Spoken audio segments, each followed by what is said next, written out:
Welcome student, this is our lecture number 14 for class 12th physics. Unit third चली हुई है, उसका लगभग हाफ पोर्शन कंप्लीट हो चुका है। पिछले लेक्चर में हमने उसका सेकंड हाफ पोर्शन शुरू किया था।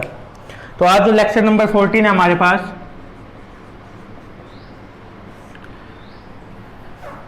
Class 12th physics, unit third चली हुई है भाई। तो आज यदि हम बात करें जो जो लेक्चर नंबर 14 हमारा, अब तक हमने क्या किया था, मैग्नेटिक बार मैग्नेट का यूज करते हुए हम एक्सियल लाइन और इक्वेटोरियल लाइन पे हमने रिजल्ट फाइंड आउट कर दिया था। आज हमारा जो पहला टॉपिक है वो है एक तरीके से torque on A bar magnet in uniform magnetic field. भाई इन टॉपिक में आपने एक बात देख ली होगी कि जो हमने इलेक्ट्रिक फील्ड के लिए किया था लगभग वही सेम चीजें हम यहां पे फाइंड आउट कर रहे हैं जो हमने इलेक्ट्रिक फील्ड के लिए पहले फाइंड आउट की थी। These are just similar to them. अब जैसे हमने इलेक्ट्रिक फील्ड पे जो चार्ज फाइंड आउट किया था, मैं आपको कुछ कंपैरिजन बता देता हूं जिससे आपको चीजें याद रह जाएंगी। यदि आपने एक यूनिट कर ली तो दूसरी आपको याद रह सकती है। वो किस तरीके से याद रह सकती है कि जैसे उसमें चार्ज हमने क्यों लिया था, यहाँ पे हम उसकी जगह पे magnetic field strength small m लेके चल रहे, जहां पे उसमें हमने चार्ज क्यों लिया था वहां पे यहाँ पे उसकी कंपैरिजन में यहाँ पे मैग्नेटिक फील्ड स्ट्रेंथ m होगी। दूसरा, यदि वहां पे इलेक्ट्रिक फील्ड थी तो यहाँ पे कौन सी हो जाएगी भाई, मैग्नेटिक फील्ड। फोर्स दोनों जगह क्या रहेगा, सेम। मतलब कहने का क्या हुआ कि वहां पे F इज इक्वल टू किसके इक्वल होता था, QE। किसके इक्वल होता था, QE। यहाँ पे F इज इक्वल टू किसके होगा यदि हम सेम बात करें तो MP। यहाँ पे M क्या है, पोल स्ट्रेंथ, B क्या है हमारे पास, मैग्नेटिक फील्ड। तो ये चीजें ठीक है। उसमें मैग्नेटिक डाइपोल मूवमेंट को P से शो करते थे, यहाँ पे हम किससे करेंगे, M से। तो ये कुछ उसी तरीके की चीजें हैं जो हम इस लेक्चर में यूज करने वाले हैं, आगे पढ़ने वाले। तो पहले समझने की कोशिश करो कि भाई टॉर्क क्या होता है। कि यदि हमारे पास कोई भी एक, सपोज करो यही हमने एक बार मैग्नेट मान लिया, इस पे एक फोर्स तो ऊपर की साइड, एक फोर्स नीचे की साइड यदि हम अप्लाई करते हैं तो ये इस तरीके से मूवमेंट करना एक कपल फॉर्म होता है। क्या फॉर्म होगा, कपल फॉर्म होगा। और ये ऊपर की साइड और ये वाली साइड नीचे की साइड इस तरीके से रोटेट करना शुरू कर देती, उसको हम टॉर्क बोलते हैं। टर्निंग इफेक्ट एक तरीके से हम उसको बोल सकते हैं। तो यहाँ पे हमने मैग्नेटिक फील्ड के अंदर फाइंड आउट करना है तो क्या किया, ये हमने मैग्नेटिक फील्ड की डायरेक्शन मान ली भाई।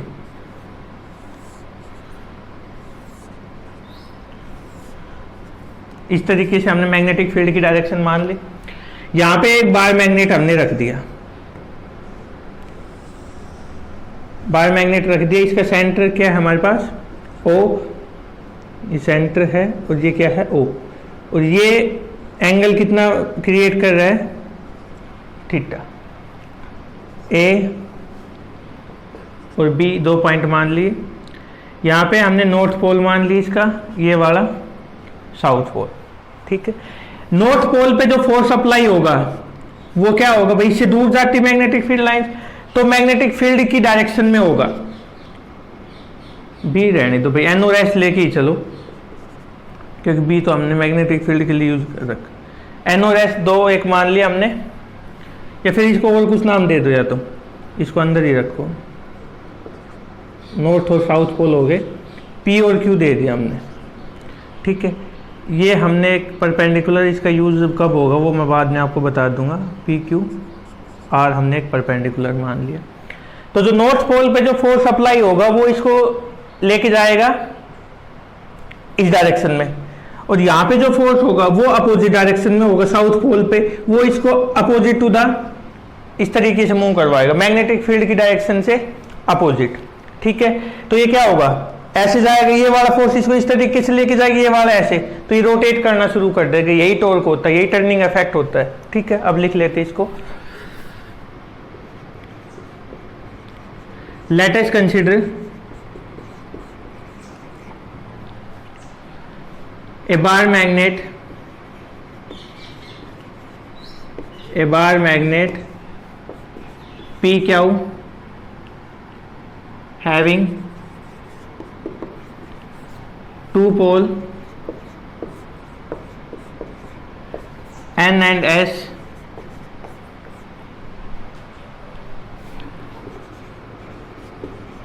separated by a length 2L।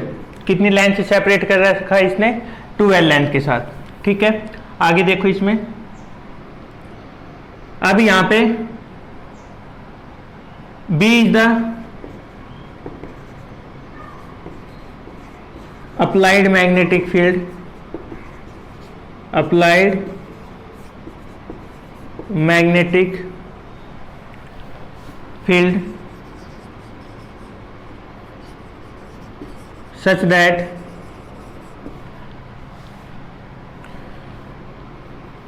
M is the pole strength of each pole। अब दोनों की M है तो दोनों की क्या हो जाएगी भाई? इक्वल हो जाएगी। ठीक है, and the bar magnet, the bar magnet makes an angle theta with the direction of magnetic field।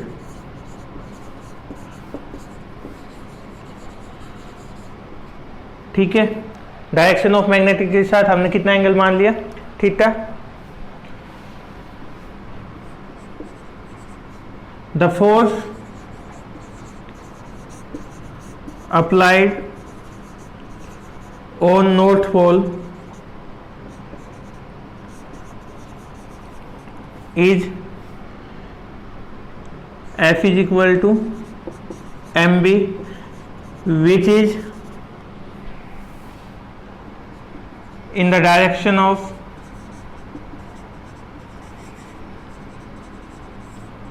magnetic field। The force applied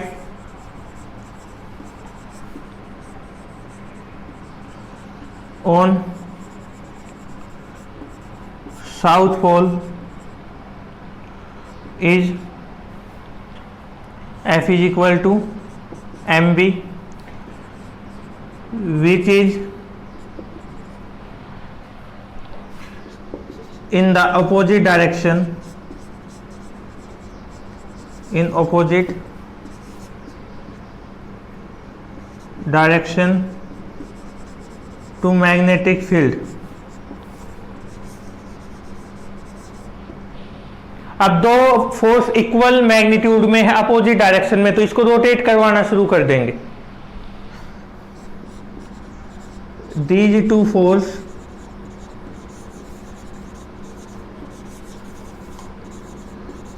make a couple and the bar magnet experience a torque।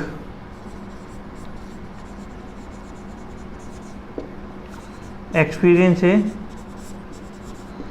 Torque कि जो हमारा bar magnet होगा भाई वो एक torque experience करेगा। और torque का फॉर्मूला आपको पता है, हमने पहले भी यूज किया। टॉर्क क्या होता है हमारे पास? Perpendicular distance. अब जो मैंने आपको बताया था टॉर्क तक हमने लिख दिया, और ये जो लेंथ है भाई कंप्लीटली 2L हमारे पास, ये 2L लेंथ है, तो ये वाली कितनी हो जाएगी? L, और ये वाली भी कितनी हो जाएगी? L। ठीक है, यहां तक कर सकते हो। अब इसमें आ गया होगा शायद, यहां तक समझ में कोई डाउट होना नहीं चाहिए आपको, क्योंकि बिल्कुल आसान है और पहले वाले के सिमिलर है तो हो सकता है। ठीक है,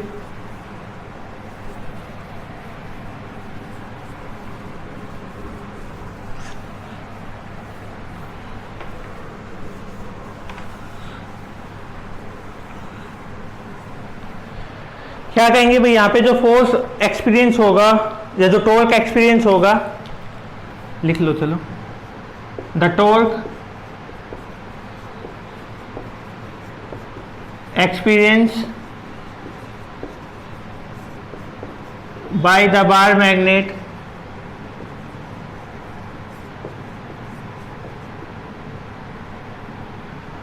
is, टॉर्क का क्या फॉर्मूला होता है भाई, फोर्स इनटू परपेंडिकुलर डिस्टेंस।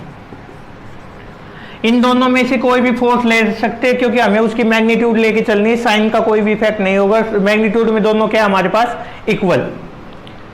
तो फोर्स की value mv into perpendicular distance, यहां से देखो भाई ये परपेंडिकुलर डिस्टेंस है हमारे पास, कितनी है ये, इंटू क्यू आर। ठीक है, और क्यू आर कहां से आया है भाई, dry perpendicular QR which is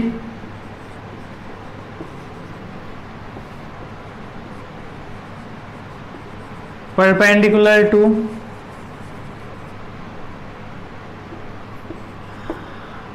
PR। ठीक है, अब देखो in right angle triangle, in right angle triangle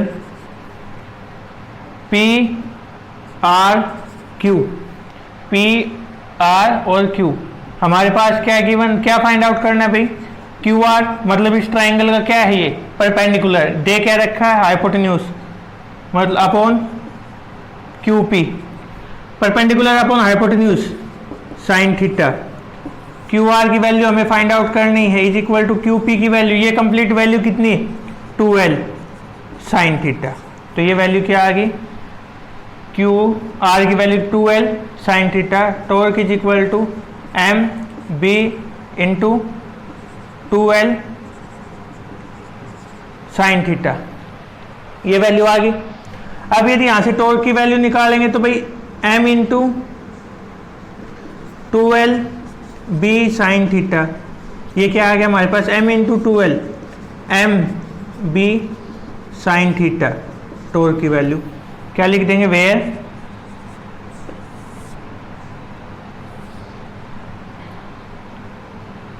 m is equal to 2L magnetic dipole moment, ये आ गया हमारे पास। अब हमें क्या करना है यहां से भाई, इसको हम साइन थीटा को यदि हटाए तो m क्रॉस b, टॉर्क की जो वैल्यू आएगी वो क्या आ गया हमारे पास, m cross b and the direction of, ये मैंने पहले भी बताया हुआ था फिर बता देता हूं, and the direction of torque is given bye right hand screw rule. इस तरीके का यूज करके हम इसको फाइंड आउट कर सकते हैं। ठीक है, अब इसके यदि स्पेशल केस की हम बात करें,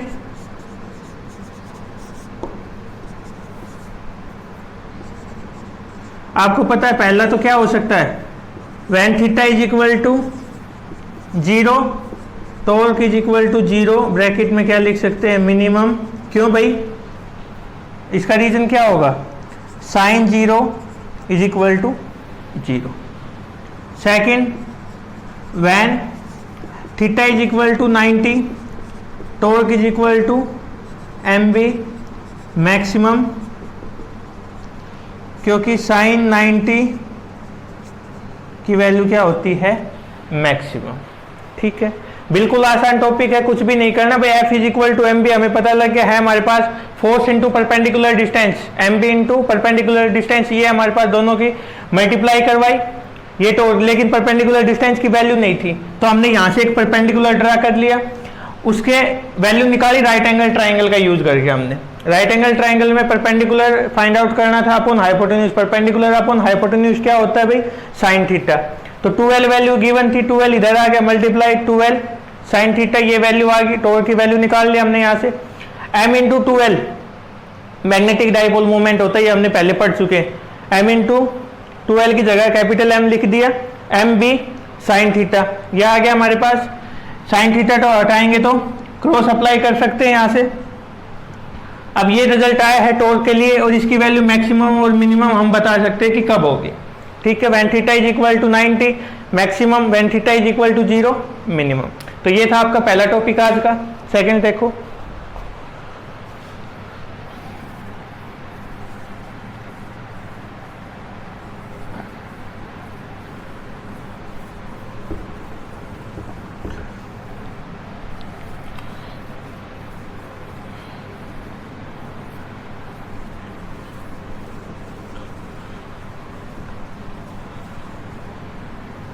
देखो अगला के बाद हमारा है भाई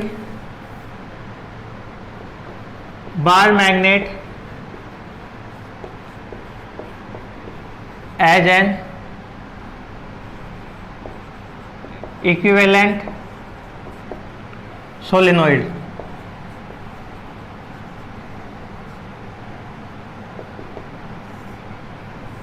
बार मैग्नेट और सोलेनोइड दोनों के लिए हम एक रिजल्ट इक्वल दिखाएंगे, तो हम क्या कहेंगे कि जो हमारा सोलेनोइड होगा वो बार मैग्नेट की तरह बिहेव कर सकता है। उसके लिए हमें क्या करना होगा, पहले समझने की कोशिश करो एक बार डायग्राम से।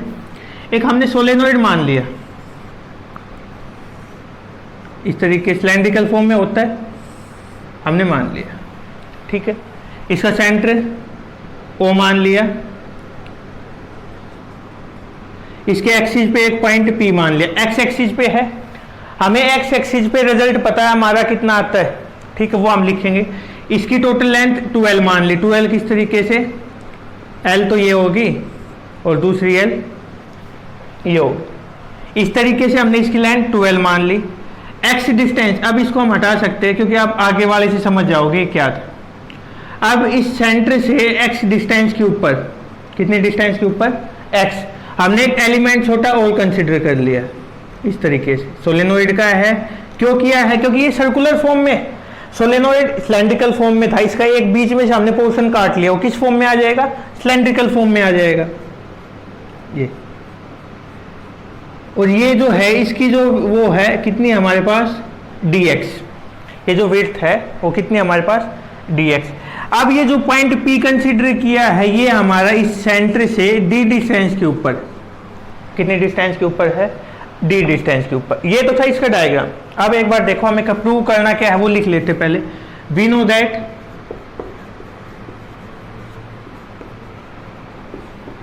Magnetic field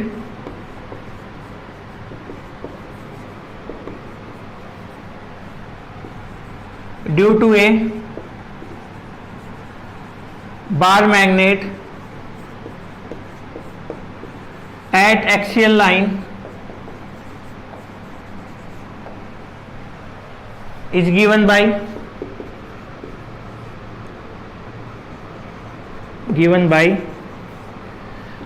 B is equal to mu naught upon 4 pi 2m upon d cube। ये हमने प्रूव किया हुआ है। ठीक है, where m is magnetic dipole moment and d is separation between center and the point. Point कौन सा, जहां पे हमने वैल्यू फाइंड आउट की थी बी की। ठीक है, अब हमने क्या किया भाई, ये तो हमें बता दिया कि लास्ट में हमें ये रिजल्ट दिखाना है। इसको, इस डेरिवेशन को हम थोड़ा उल्टा कर रहे हैं। उल्टा किस तरीके से, हमने ये रिजल्ट शुरू में बता दिया कि ये हमें प्रूव करना है, ये किस तरीके। अब इसको प्रूव करने के लिए हमने क्या किया है, let us consider a solenoid A solenoid of length 12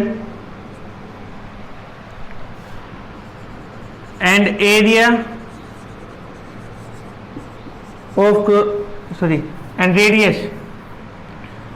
radius a, ठीक है, एंड सेंटर O, सेंटर, ये हमने सोलेनोइड मान लिया। Consider a small element dx at a distance x from center of solenoid, from center of solenoid, if I is the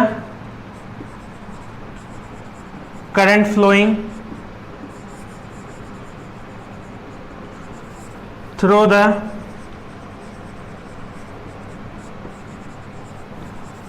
solenoid and n is the number of turns per unit length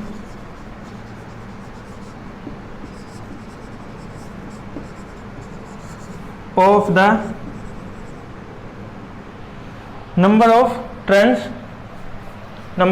है भाई, per unit length of the solenoid। अभी तक क्या किया हमने भाई, एक solenoid लिया जिसका सेंटर O है, इसकी लेंथ 12 है, इसके सेंटर से, अभी ये लिखा नहीं है पर बता देता हूँ, फिर भी सेंटर से एक डिस्टेंस D के ऊपर हमने एक पॉइंट फाइंड आउट किया जहां पे मैग्नेटिक फील्ड की वैल्यू निकालने वाले, किसके कारण, ये जो सर्कुलर है ना, ये dx एलिमेंट एक सर्कुलर कॉइल की तरह बिहेव करेगा, इसके कारण यहाँ पे मैग्नेटिक फील्ड निकालेंगे, स्मॉल मैग्नेटिक फील्ड की वैल्यू आएगी, उसका इंटीग्रेशन करवाएंगे, कंप्लीट मैग्नेटिक फील्ड की वैल्यू आएगी। ठीक है, consider a point P at the axis of solenoid at a distance d from its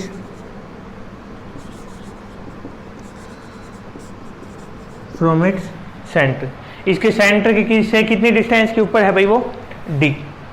ठीक है, अब यदि टोटल यूनिट लेंथ, मतलब जब लेंथ की वैल्यू 1 है उस टाइम पे नंबर ऑफ टर्न्स हमारे पास कितने हैं, n, और यहाँ पे हमारे पास लेंथ कितनी है, dx, तो नंबर ऑफ टर्न्स निकालेंगे तो कितना हो जाएगा, n into dx, number of turns on length कितनी हमारी dx is given by n into dx, कितनी है हमारे पास, n इंटू dx, ये है नंबर ऑफ टर्न्स हमारे पास। ठीक है, अब 2-4 डेरिवेशन या इससे पहले वाले चैप्टर में हमने एक टॉपिक किया था, फर्स्ट चैप्टर जो था उसका, उसमें हमने एक टॉपिक किया था magnetic field due to at the axis of a circular coil carrying current, कुछ इस तरीके का डायग्राम बनाया था हमने, याद करने की कोशिश करो, इस तरीके का डायग्राम बनाया हुआ था, उसमें इस तरीके का वो डायग्राम था, आ गया होगा यार। इसके एक्सिस पे हमने फाइंड आउट किया था मैग्नेटिक फील्ड की वैल्यू, ध्यान आया, वो वैल्यू क्या थी हमारे पास, पहले ये देखो समझ में आ गया होगा, कुछ भी नहीं करना, दोबारा बता देता हूँ एक बार। एक एलिमेंट मान ली, इसके कारण मैग्नेटिक फील्ड, ये सर्कुलर लूप में है, यहाँ पे जो मैग्नेटिक फील्ड की वैल्यू आएगी वो हम फाइंड आउट करने वाले हैं। देखो एक बार,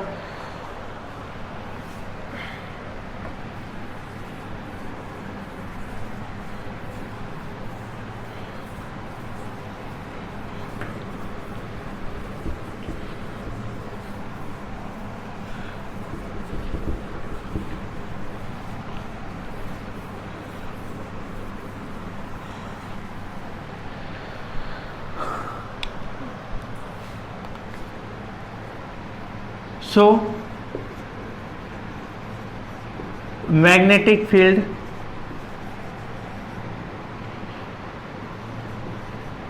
स्मॉल लिख लो, small magnetic field is given by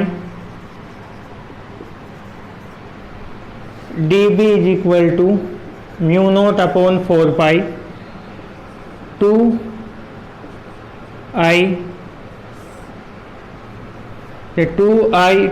pi I A N D x upon D minus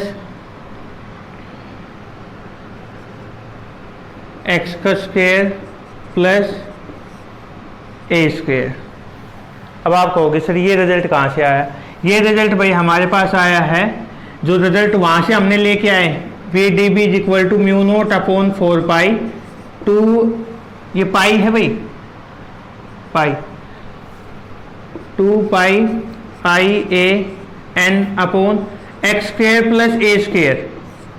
वहाँ पे रेडियस कितनी थी? ए। यहाँ पे भी कितनी है? ए। एज इट इज लिख दिया। वहाँ पे उस पॉइंट से वहाँ तक के बीच की डिस्टेंस, जहाँ पे मैग्नेटिक फील्ड फाइंड आउट की थी, यहाँ से यहाँ तक के बीच की, सॉरी ये वाली जो डिस्टेंस थी ये कितनी थी हमारे पास? एक्स स्क्वायर प्लस ए स्क्वायर आई थी ना, इस तरीके से थी। ए हमारे पास इसकी रेडियस थी। अब यहाँ पे इन दोनों पॉइंट के बीच की डिस्टेंस देखो, ये वाली डिस्टेंस है हमारे पास एक्स, और इस सेंटर से यहाँ तक की डिस्टेंस है डी, तो ये माइनस करनी पड़ेगी। यदि यहाँ से यहाँ के बीच की डिस्टेंस ले रहे तो कितनी आ जाएगी हमारे पास? और यहाँ पे ये डिस्टेंस एक्स थी और ये ए थी, यहाँ पे इसका स्क्वायर हो गया था। अब ए तो एज इट इज हमारे पास, यहाँ भी रेडियस हमने ए मान रखी है इस सोलेनोइड की, लेकिन ये वाली डिस्टेंस एक्स की जगह पे ये क्यों ली?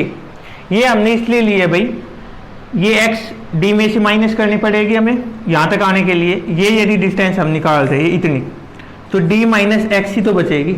कंप्लीट डी है, यहाँ तक जाना है, तो इसमें से एक्स हमने माइनस कर दी, ये वैल्यू आ गई हमारे पास, तो इसलिए हमने ये रिजल्ट यूज किया है। ठीक है, नहीं आया समझ में अभी भी? कुछ भी नहीं भाई, पहले हमने जो पढ़ा था वो क्या था? वो रिजल्ट यही तो कह रहा था कि जो वैल्यू है हमारे पास n नंबर ऑफ टर्न्स थे, यहाँ पे नंबर ऑफ टर्न्स निकालेंगे तो कितने हमारे पास? n dx है, वैल्यू आ गई। और ये कहाँ पे? एट पॉइंट P लिखो भाई, at point P is given by, तो ये वैल्यू आ गई हमारे पास। ठीक है, अब इसमें क्या कर सकते हैं हम? यदि यहां से बात करें, एक तो उसमें जो किया था क्या कि जो x की वैल्यू है यहां पे वो बहुत कम है, क्या लिख सकते हैं हम? d is very greater than, here d is very greater than x, तो हम इसको क्या लिख सकते हैं? dB is equal to mu naught 4 pi 2, ये a स्क्वायर आएगा भाई, और ये भी a स्क्वायर आएगा। इसको हम लिख सकते हैं, अभी देखो 2 आई आगे लिख दिया, pi a square n D x upon, इसको डी स्क्वायर लिख दिया मैंने खाली, डी स्क्वायर प्लस ए स्क्वायर, ये वैल्यू आ गई। अब pi into a square, pi a square, pi r square, r radius है, पाई आर स्क्वायर क्या होता है हमारे पास? एरिया ही तो होता है, तो पाई ए स्क्वायर की जगह क्या लिख सकते हैं हम? म्यू नॉट 4 पाई 2 आई, इसकी जगह पे ए, और N D x upon D square, और यहाँ पे रीजन दूसरा क्या बता रहे हैं? D is very greater than A, तो यहाँ पे क्या आ गया हमारे पास? डी स्क्वायर आ गया। ठीक है, अब ये करने के बाद भाई यदि हम देखें क्या, एक सेकेंड भाई, वहाँ पे भी यहाँ पे पावर 3/2 आएगी, उसमें भी 3/2 है और इसमें भी 3/2 आएगी, मिस्टेक कर दिया हमने, यहाँ भी 3/2 आएगी और इसकी पावर भी 3/2, तो ये दोनों कैंसिल हो जाएंगे। क्या आएगा? म्यू नोट अपॉन 4 पाई, कुछ नहीं यहाँ पे खाली पावर 3/2 लिख लेना, इन दोनों में इतना ही था, 2 आई ए एन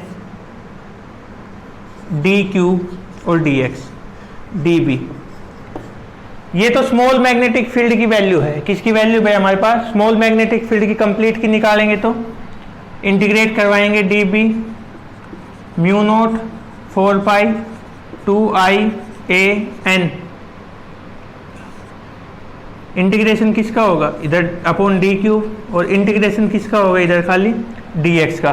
कहां से? यदि ये सेंटर है, ये ओरिजिन मानते तो ये माइनस एल सॉरी ये प्लस एल, तो माइनस एल से प्लस एल, ये इधर वाली माइनस के ले ली भाई, इधर वाली पॉजिटिव, ठीक है। ये b is equal to mu naught upon 4 pi 2 I A N d cube, d x का इंटीग्रेशन x हो जाएगा माइनस एल से l लिमिट पुट होगी, mu naught 4 pi 2 I A N d cube, x में limit put करेंगे तो l, और minus l करेंगे तो प्लस l हो जाएगा। देखो इस तरीके से माइनस और फिर माइनस l, मतलब lower limit minus upper limit minus lower limit. इसको सोल्व करेंगे तो mu naught 4 pi 2 I A N into 2l और डी क्यूब, ये आया। अब भाई यहाँ से टोटल लेंथ इसकी यूनिट लेंथ पे कितने n नंबर ऑफ टर्न्स है, टोटल लेंथ कितनी होगी 2l। ये क्या आ जाएंगे हमारे पास? टोटल नंबर ऑफ टर्न्स आ जाएंगे। ये जो n इंटू 2l है, इसकी जगह पे मैं क्या लिख रहा हूं? Mu naught 4 pi 2 I A into N upon D cube, b की वैल्यू है एन आई ए। क्या बनता है हमारे पास? Magnetic dipole movement circular loop का mu naught upon 4 pi 2 M D cube, और यही हमें निकालना था। ये इक्वेशन हमने सेकंड मानी, और जो फर्स्ट इक्वेशन थी और ये सेकंड इक्वेशन हमारे पास इक्वल आई है दोनों। अब इसको मैं दोबारा एक बार रिकैप करवा देता हूँ किया क्या हमने। भाई शुरू में हमें ये बताया गया था कि b की वैल्यू है वो mu naught upon 4 pi 2 m upon D cube, ये एक्सियल लाइन के ऊपर फाइंड आउट की थी। वो वैल्यू हमें लास्ट में निकाल के दिखानी है, तो हमने उसके लिए एक सोलेनोइड मान लिया। जो सोलेनोइड हम मान के चल रहे उसकी रेडियस हमने a ली है, ठीक है, और उसका जो एक पॉइंट P माना है जो उसके सेंटर से d डिस्टेंस के ऊपर है। इसमें l लेंथ इस साइड ले ली, l इसकी टोटल लेंथ 2l है हमारे पास, ठीक है। और ये रिजल्ट हमने भाई इस वाले में पढ़ा था, क्योंकि ये एक सर्कुलर लूप की तरह बिहेव करेगा। बाकी को भूल जाओ, जो dx वाला है ये एक सर्कुलर लूप की तरह बिहेव करेगा। अब सर्कुलर लूप की तरह, तो इसके लिए हमें मैग्नेटिक फील्ड की ये वैल्यू निकाल रखी है पहले, 2 pi I A square into N upon X square plus A square की पावर 3/2। ये रिजल्ट हमने निकाल रखा है। एज इट इज हमने यहाँ पे यूज कर दिया भाई। नंबर ऑफ टर्न्स यहाँ पे n थे, यहाँ पे n इंटू डी एक्स है। बाकी ऊपर वाली टर्म एज इट इज। नीचे देखो d minus x square, d minus X का होल स्क्वायर लिया। क्यों लिया है? क्योंकि यहाँ पे एक्स स्क्वायर था, ये इसलिए नहीं लिया भाई। ये डिस्टेंस यदि हम निकालते हैं dx की पॉइंट P से, तो कंप्लीट d है उसमें से x माइनस कर दे, d माइनस एक्स हो गया। ये यहाँ पे ये डिस्टेंस x थी, यहाँ पे d माइनस एक्स है, तो d माइनस एक्स का होल स्क्वायर ले लिया, ठीक है। उसके बाद भाई d और x ये छोटी डिस्टेंस है, इसलिए हमने इनको नेग्लेक्ट कर दिया, d रखा, d की पावर 2 और बाहर पावर 3/2, दोनों कैंसिल हो गए। क्या बचा हमारे पास रिजल्ट? d क्यूब, ठीक है। अब ये जो रिजल्ट आया है इसमें स्मॉल के लिए है, कंप्लीट के लिए निकालने के लिए हम इसका इंटीग्रेट करवाएंगे, इंटीग्रेशन करवाएंगे। इंटीग्रेशन स्मॉल लेंथ है, कंप्लीट लेंथ इधर माइनस एल और इधर प्लस एल, तो माइनस एल से एल इंटीग्रेशन करवा दे dx का, ठीक है। x इंटीग्रेशन हुआ upper limit minus lower limit, ये प्लस हो जाएगी। इसके बाद ये रिजल्ट है भाई, ये 2l अपॉन डी क्यूब। अब n into 2l, unit length पे n नंबर ऑफ टर्न्स, और 2l लेंथ पे तो कंप्लीट नंबर हो गई, हमारे पास कंप्लीट आ गया।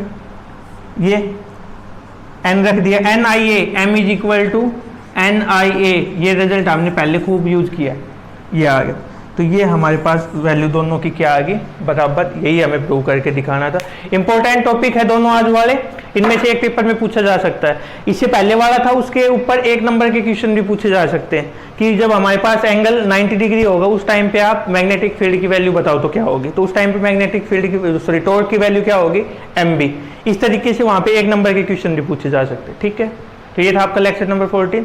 कल शायद ये चैप्टर खत्म ही हो जाएगा, इसका लास्ट पोर्शन एक छोटा सा पोर्शन बचता है, वो हम बाद में करेंगे। Thank you.